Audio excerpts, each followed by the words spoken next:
Hello everyone, a very good morning. तो आज हम शुरू कर रहे हैं मॉड्यूल बी का last unit, unit 19, that is union budget. अब ये यूनिट इम्पॉर्टेंट इसलिए है क्योंकि very soon the union budget for the financial year 2026-27 will be released. तो इससे आपके एग्जाम में क्वेश्चन आना बहुत ज़्यादा प्रोबेबल है। कोई भी टॉपिक, इकोनॉमी का टॉपिक अगर न्यूज़ में होता है, करंट अफेयर्स में होता है, तो आपसे वो करंट अफेयर नहीं पूछा जाएगा, बट उससे रिलेटेड आपके सिलेबस में कोई भी टॉपिक है तो उसको पूछा जा सकता है। तो यूनियन बजट क्या होता है, यूनियन बजट के क्या कंपोनेंट्स होते हैं, डेफिसिट का क्या कॉन्सेप्ट होता है, यूनियन बजट में कहाँ से गवर्नमेंट को रिवेन्यू मिलता है, कहाँ पे गवर्नमेंट स्पेंडिंग करती है, ये सारी चीजें हम देखने वाले हैं इस यूनिट में। तो यूनियन बजट को एक्चुअली इंडिया के टर्म्स में एनुअल फाइनेंशियल स्टेटमेंट बोला जाता है। According to our constitution union budget नहीं बल्कि एनुअल फाइनेंशियल स्टेटमेंट बोला जाता है, और ये कंट्री का बजट होता है। जैसे हमारे पास जो मंथली इनकम आती है, हम उसके अकॉर्डिंग अपना प्लान बनाते हैं कि हमको इतना खर्चा रेंट पे करना है, इतना कन्वेंस पे करना है, फूडिंग पे करना है, क्लोथिंग पे करना है। उसी तरीके से बजट ऑफ द कंट्री, जब कंट्री का बजट बनाया जाता है तो उसको बोला जाता है union budget. It is presented by the union minister in the parliament. Parliament में अभी यूनियन बजट पे काम चल रहा है, इसको पार्लियामेंट में रखा जाएगा। कब रखा जाएगा? Earlier on the last day of working February रखा जाता था, टिल 2016। अब 1 फरवरी को प्रेजेंट किया जाता है। तो यानी कि 1 फरवरी को ये यूनियन बजट प्रेजेंट किया जाता है पार्लियामेंट में। फिर डिस्कशंस होते हैं और फाइनली बजट शुरू कर दिया जाता है 1 अप्रैल से, जब फाइनेंशियल ईयर, नया फाइनेंशियल ईयर शुरू होता है। ये चेंज क्यों किया गया? पहले जब last working day of February पे प्रेजेंट करते थे, अब 1 फरवरी पे क्यों? क्योंकि अब गवर्नमेंट को बजट को इम्प्लीमेंट करने के लिए ज्यादा समय मिलेगा फ्रॉम द 1 अप्रैल, जब नया फाइनेंशियल ईयर शुरू होता है। एक और चेंज जो कि 2017 में किया गया था, पहले यूनियन बजट और रेल बजट अलग अलग प्रेजेंट किया जाता था। यानी कि हमारे यूनियन रेलवेज मिनिस्टर पहले रेल बजट को अलग प्रेजेंट करते थे। Now it has been merged with the union budget. तो ये दो चेंजेस आपको याद रखने हैं। यूनियन बजट पार्लियामेंट में 1 फरवरी को प्रेजेंट किया जाता है। कौन प्रेजेंट करेंगे? Union finance minister.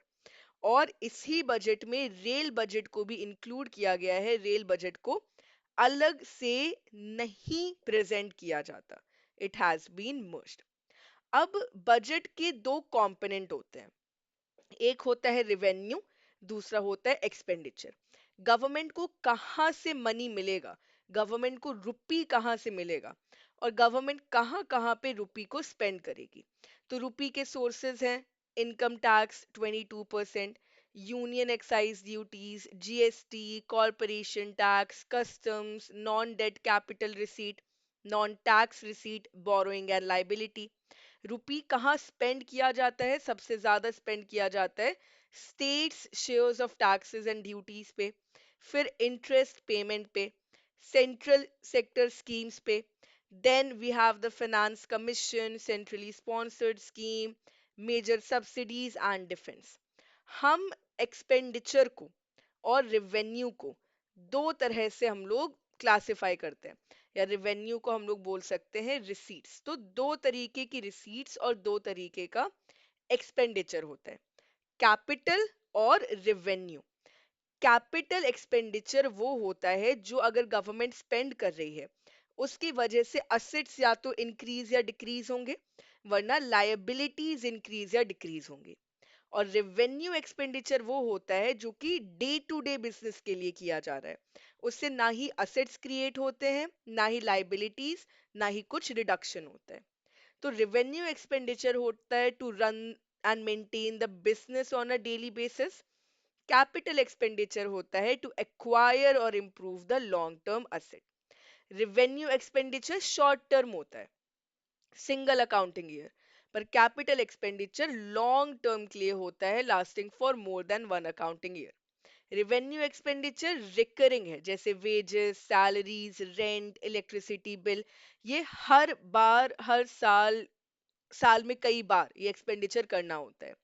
Capital however non recurring होता है, उतना फ्रीक्वेंटली नहीं होता, जैसे नई फैक्ट्री खरीदी गई, कोई रिनोवेशन किए गए, कोई प्रोजेक्ट स्टार्ट किया, रेलवे प्रोजेक्ट, मेट्रो प्रोजेक्ट। तो ये डिफरेंस होता है रिवेन्यू और कैपिटल एक्सपेंडिचर पे। Similarly receipts, rupee comes from, government को पैसा कहाँ से मिलता है? वही दो सोर्सेस हैं, रिवेन्यू रिसीट और कैपिटल रिसीट। रिवेन्यू रिसीट होती है जहां पे day to day business operation like selling products और सर्विसेज। कैपिटल होता है सेलिंग लॉन्ग टर्म असेट, जैसे कि disinvestment. Again revenue receipt recurring होती है, कैपिटल रिसीट नॉन रिकरिंग होती है। रिकरिंग यानी कि sales revenue, interest income, royalties. Non recurring यानी कि कोई बिल्डिंग या बिजनेस सेल कर दिया, लॉन्ग टर्म लोन्स ले लिए, या शेयर्स को इशू किया। तो ये डिफरेंस है। आप क्या डिफरेंस याद रखोगे रेवेन्यू और कैपिटल में? रेवेन्यू नेचर के रिसीट्स, रेवेन्यू नेचर के एक्सपेंडिचर में कोई भी असेट या लायबिलिटी क्रिएट या डिक्रीज नहीं होते।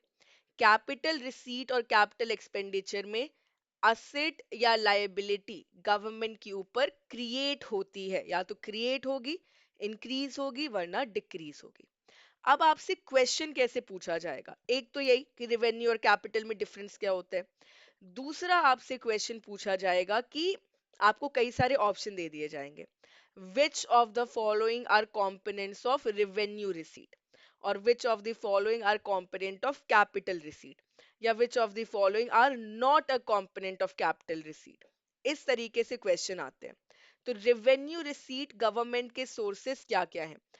टैक्स रेवेन्यू, जिसके अंदर corporation tax, income tax, wealth tax, जितने भी तरीके के टैक्स गवर्नमेंट कलेक्ट करते हैं, वो सब रेवेन्यू रिसीट में, टैक्स रेवेन्यू रिसीट में आता है। जीएसटी के सारे types, customs, union excise duty, service tax, taxes of the union territories, तो ये है हमारे टैक्स रेवेन्यू। रेवेन्यू रिसीट के अंदर होता है टैक्स रेवेन्यू और non tax revenue. Non tax revenue interest receipt, government ने किसी को लोन दिया था, लोन पे उनको इंटरेस्ट पेमेंट मिला। गवर्नमेंट ने कहीं पे इन्वेस्टमेंट किया था, वहां से उनको डिविडेंड एंड प्रॉफिट मिले। गवर्नमेंट को एक्सटर्नल ग्रांट्स मिले, receipt of the union territory. Total revenue receipt होता है net tax revenue plus total non tax revenue. Net tax revenue ये सारे ग्रॉस टैक्स रेवेन्यू में आते हैं। जब ग्रॉस टैक्स रेवेन्यू से एनसीसीडी जो ट्रांसफर किया गया है, नेशनल कैलामिटी कंटिजेंसी फंड, इसको सब्ट्रैक्ट कर दिया जाता है, तब हमारे पास नेट टैक्स रेवेन्यू होता है। ठीक है, यहाँ पे गवर्नमेंट कोई नया लोन नहीं दे रही है या कोई नया इन्वेस्टमेंट नहीं कर रही है। पुराने लोन पे इंटरेस्ट मिला है, पुराने इन्वेस्टमेंट में डिविडेंड और प्रॉफिट मिला है। तो ये होते हैं नॉन टैक्स रेवेन्यू। तो रेवेन्यू रिसीट में ना ही कोई असेट इंक्रीज या डिक्रीज हुआ, ना ही कोई नई लायबिलिटी इंक्रीज या डिक्रीज हुई। फिर आ जाते हैं कैपिटल साइड पे। कैपिटल रिसीट दो तरीके की होती हैं, नॉन डेट रिसीट और debt receipt. Non debt receipt होती है जहां पे गवर्नमेंट के ऊपर कोई लाइबिलिटी नहीं क्रिएट हो रही है, असेट रिड्यूस हो रहा है। Recoveries of loans and advances, disinvestment, government ने किसी पब्लिक सेक्टर यूनिट को प्राइवेट सेक्टर में ट्रांसफर कर दिया, डिसइन्वेस्टमेंट हो गया। गवर्नमेंट ने कोई पुराना लोन किसी को दिया था, वो लोन उसे वापस मिल गया। इंटरेस्ट मिलेगा तो रेवेन्यू है, लोन मिलेगा तो कैपिटल रिसीट है। डेट रिसीट, गवर्नमेंट ने बोरोइंग करी, सिक्योरिटीज इशू करे, state provident fund, other receipt, external debt. और टोटल कैपिटल रिसीट होता है non debt receipt plus debt receipt. तो आप इसको टेबल की तरह याद करोगे। जो रिसीट्स होती हैं वो दो तरीके की होती हैं, एक होती है रेवेन्यू रिसीट, एक होती है capital receipt. Revenue receipt is the addition of tax revenue and non tax revenue. Capital receipt is the addition of debt receipt and non debt receipt. इस तरीके से आपको याद रखना है, और आपको याद रखना है कि किस कैटेगरी के अंदर क्या आ रहा है। कि डेट रिसीट गवर्नमेंट के ऊपर डेट क्रिएट हो रहा है, नॉन डेट रिसीट गवर्नमेंट के असेट्स रिड्यूस हो रहे हैं। ठीक है, तो ये हो जाते हैं रिसीट। अब आ जाते हैं एक्सपेंडिचर साइड पे। एक्सपेंडिचर भी दो तरीके का होता है, रिवेन्यू एक्सपेंडिचर और कैपिटल एक्सपेंडिचर। ये रिवेन्यू और कैपिटल भी दो कैटेगरीज के अंदर आता है, प्लान और नॉन प्लान। तो आप किस तरीके से टेबल बनाओगे, एक्सपेंडिचर के अंदर आया प्लान और नॉन प्लान, दोनों प्लान और नॉन प्लान के अंदर आपका रिवेन्यू और कैपिटल आएगा, revenue and capital, revenue and capital.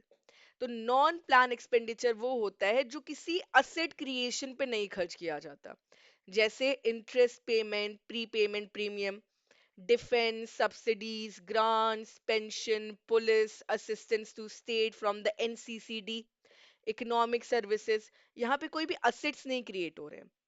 Capital expenditure defence पे, loans to public enterprises, loans जितने भी लोन दिए जा रहे हैं जहां पे लायबिलिटी हो रही है, वो होता है कैपिटल एक्सपेंडिचर। प्लान वो होता है जो कि लॉन्ग टर्म डेवलपमेंट प्लान के लिए किसी स्कीम के अंदर, जैसे प्रधानमंत्री ग्राम सड़क योजना या कृषि विज्ञान केंद्र सेटअप किए जा रहे हैं, तो वो प्लान एक्सपेंडिचर में आता है। प्लान एक्सपेंडिचर भी दो तरीके का होगा, रिवेन्यू प्लान और capital plan. Revenue plan expenditure जहां पे कोई भी असेट या लाइबिलिटी का रिडक्शन या क्रिएशन नहीं है, और प्लान कैपिटल एक्सपेंडिचर जहां पे असेट या लायबिलिटी होल्डिंग चेंज होती है। दोनों में ही सेंट्रल प्लान और central assistance for state and union territory आता है। तो प्लान एक्सपेंडिचर क्या हो जाता है, revenue expenditure plus capital expenditure. Total expenditure क्या हो जाता है, total non plan expenditure plus total plan expenditure. तो ये सारे कॉन्सेप्ट्स इजी हैं, ऐसा कुछ भी कॉम्प्लिकेटेड नहीं है जो समझने में मुश्किल हो। पर अगर आपको कॉन्सेप्ट्स समझ आ गए हैं सिर्फ तभी आप याद रखेंगे। ठीक है, तो इस तरीके से आपका capital receipt, non capital receipt, capital expenditure, non capital expenditure होता है। ठीक है, तो प्लान एक्सपेंडिचर क्या हो गया, funds allocated for government programmes and project. Non plan होता है जिसमें कोई प्लानिंग नहीं है, सैलरीज पे कर रही है गवर्नमेंट, पेंशन पे कर रही है गवर्नमेंट। प्लान वो होता है to increase the economy's productive capacity.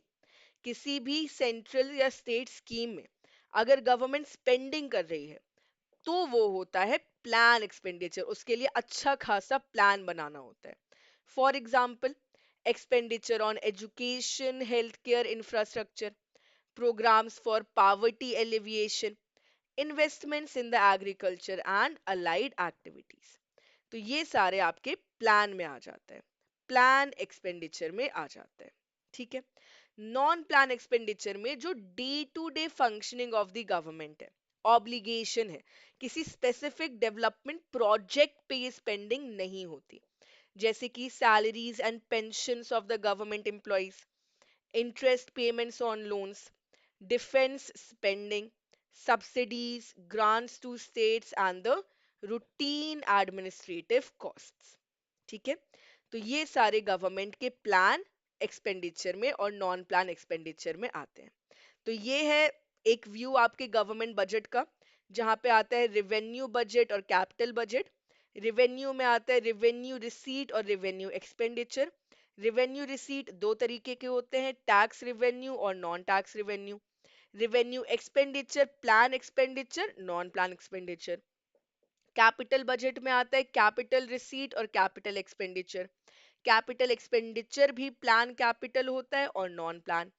और कैपिटल रिसीट भी दो तरीके की होती हैं, डेट कैपिटल रिसीट और non debt capital receipt.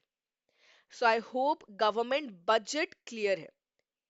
Government budget में क्या क्या कंपोनेंट्स होते हैं, हर कैटेगरी के अंदर क्या टाइप्स आते हैं, ये क्वेश्चन आपसे पूछे जाएंगे।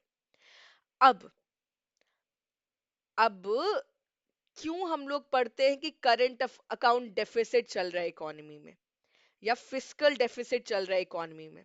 अगर आप लोगों ने इकोनॉमिक सर्वे देखा होगा इस बार का 2025-26, तो आपने देखा होगा कि जो डेफिसिट सिचुएशन है वो थोड़ी सी स्टेबलाइज हो गई है। तो ये डेफिसिट होता क्या है? डेफिसिट होता है जब गवर्नमेंट का एक्सपेंडिचर गवर्नमेंट के रेवेन्यू से ज्यादा हो, और ये होता ही है। गवर्नमेंट की रेवेन्यू कम है और गवर्नमेंट का खर्चा ज्यादा है, उस सिचुएशन में हो जाता है डेफिसिट। ठीक है? तो चार तरीके के डेफिसिट्स है बेसिकली जो कि आपको याद करने हैं। पहला होता है revenue deficit. Revenue expenditure minus revenue receipt, ये जो भी वैल्यू आएगी इसको बोला जाता है revenue deficit. Effective revenue deficit, देखिए रेवेन्यू के साइड में भी, मतलब कि जो रेवेन्यू एक्सपेंडिचर कर रहे हैं उसमें हम कुछ ग्रांट्स देते हैं। ग्रांट्स किसके लिए देते हैं? Grants in aid for the creation of capital asset. वो जब हम लोग रेवेन्यू डेफिसिट से माइनस कर देते हैं तब हमारे पास इफेक्टिव रेवेन्यू डेफिसिट का कॉन्सेप्ट आता है, जो कि एक बहुत इंपॉर्टेंट कॉन्सेप्ट है आज के टाइम पे डेफिसिट को मेजर करने के लिए। Effective revenue, so it is the difference between the conventional revenue deficit and grants provided by the central government for the creation of capital asset। ये कोई पुराना कॉन्सेप्ट नहीं है, 2011-12 में इसको इंट्रोड्यूस किया गया था to improve the fiscal quality. ये एक्चुअली मेजर करता है कितना शॉर्टफॉल है, जो भी रिवेन्यू में शॉर्टफॉल है वो प्रोडक्टिव असेट के लिए बनाया जा रहा है। किसकी वजह से? प्रोडक्टिव असेट से। तो it highlights the non productive consumption spending. तो effective revenue deficit is equal to revenue deficit minus grants in aid. तो ग्रांट्स इन एड तो आपका प्रोडक्टिव हो गया, बाकी ये जो पार्ट बचा है ये नॉन प्रोडक्टिव है। तो इफेक्टिव रेवेन्यू डेफिसिट बताता है non productive consumption spending. Fiscal deficit क्या बताता है? Total expenditure, total expenditure minus total receipt excluding the revenue receipt and non debt receipt. जब हम लोग फिस्कल डेफिसिट की बात करते हैं, fiscal deficit actually total deficit बताते हैं इकोनॉमी में। Difference between the governments total expenditure and its total revenue excluding money from borrowing, excluding borrowing। ठीक है? तो फिस्कल डेफिसिट क्या हो गया? Total expenditure minus total receipt excluding borrowing. और प्राइमरी डेफिसिट होता है fiscal deficit minus interest payment. जो फिस्कल डेफिसिट है वो क्या बताता है? When a government spends more than it earns it results in fiscal deficit. और फिस्कल डेफिसिट को क्या कैसे फिल किया जाता है? By borrowing. इसकी वजह से इंक्रीज नेशनल डेट होता है। अब प्राइमरी डेफिसिट क्या होता है? प्राइमरी डेफिसिट भी एक काफी इंटरेस्टिंग कॉन्सेप्ट है। Difference between the governments current year finance fiscal deficit and the interest payment on previous boring. मतलब कि कितनी बोरोइंग करनी पड़ी थी हमें अपने एक्सपेंडिचर को कवर करने के लिए, ये एक्चुअल पोजीशन बताता है। जैसे effective revenue deficit actual revenue deficit बताता है, वैसे ही primary deficit actual fiscal deficit बताता है। What is primary deficit? Fiscal deficit minus interest payment. मतलब फिस्कल डेफिसिट कितना इंटरेस्ट पेमेंट पे एक्सपेंडिचर हुआ है। ये है डेफिसिट के concept. Revenue deficit is equal to revenue expenditure minus revenue receipt. Fiscal deficit is equal to total expenditure minus total net debt receipt, यानी कि एक्सक्लूडिंग बोरोइंग। और primary deficit is equal to fiscal deficit minus interest payment. Numerical पूछने की जगह institute आपसे conceptual question पूछेगा। Numerical आया और आपको ये याद है तो बहुत इजी हो जाएगा। इंस्टीट्यूट क्या करेगा? आपसे कॉन्सेप्ट पूछेगा। इसलिए पहले थ्योरी क्लियर होना जरूरी है। इकोनॉमिक्स का ये बहुत इंपॉर्टेंट रूल है कि अगर आपको थ्योरी पता होगी तो आप न्यूमेरिकल इजीली सॉल्व कर लोगे। तो पहले कॉन्सेप्ट पे फोकस करिए और फिर न्यूमेरिकल पे आइएगा। And that is all from the union budget. जैसा कि मैंने आपको बताया था, बहुत सिंपल टॉपिक है यूनियन बजट, बहुत छोटा सा ब्रीफ टॉपिक है यूनियन बजट। अब कुछ क्वेश्चन सॉल्व कर लेते हैं। Consider the following statements regarding the presentation of the union budget. Till 2016, the union budget was presented on the last working day of February. True. अब 1st February पे करते हैं. From 2017, the rail budget is presented separately by the railway minister. Wrong. अब railway budget और union budget को मर्ज कर दिया गया है, so this is incorrect. The rationale for shifting the budget date was to allow implementation from the beginning of the financial year. True. The union budget is presented by the prime minister in parliament. Incorrect. Union budget को parliament में union finance minister present करते हैं. So the correct answer is A, 1 and 3 only. Which of the following is not included under the tax revenue in union budget? Corporation tax, custom duty, disinvestment receipt, GST.